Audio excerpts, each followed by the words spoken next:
you talk about it. Tiger Woods has a golf coach. Serena Williams has a tennis coach. Michael Phelps has a swim coach. Why is it so hard for business people and executives to say, coach me, I need a coach? What's the stigma attached to that? Well, I think it is a stigma. And for me, kind of how I present myself has been the biggest challenge. Because sometimes when people hear I'm a psychotherapist, oh, there's nothing wrong with me. I don't need your help. And then I coach, but I have got a lot more skill, and training that coaches just don't have, because that's just not the school that they went to, or that's not kind of what they learned.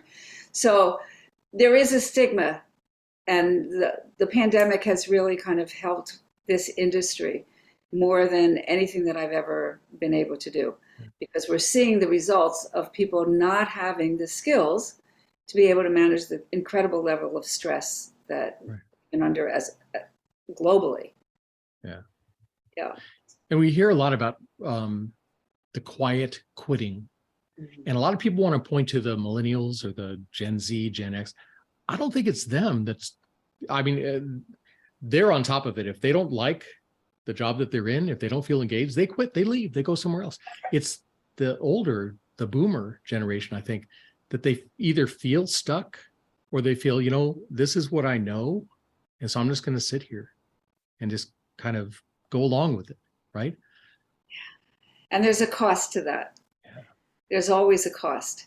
And everybody has to weigh for themselves, like, what are the most important things, and what are my priorities, and how do I want to look back on my life, and say what I've done or what I haven't done.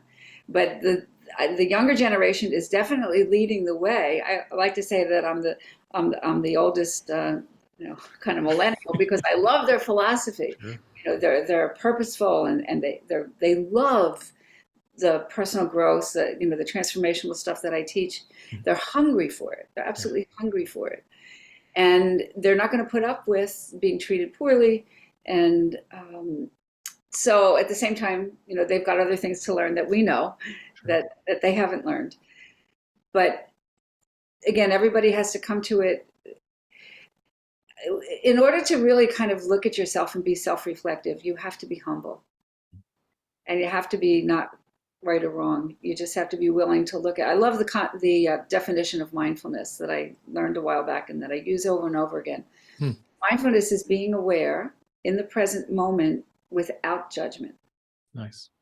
See, and once we take the judgment away, then we have to look at, how did I get here? What decisions did I make? What brought me to this place?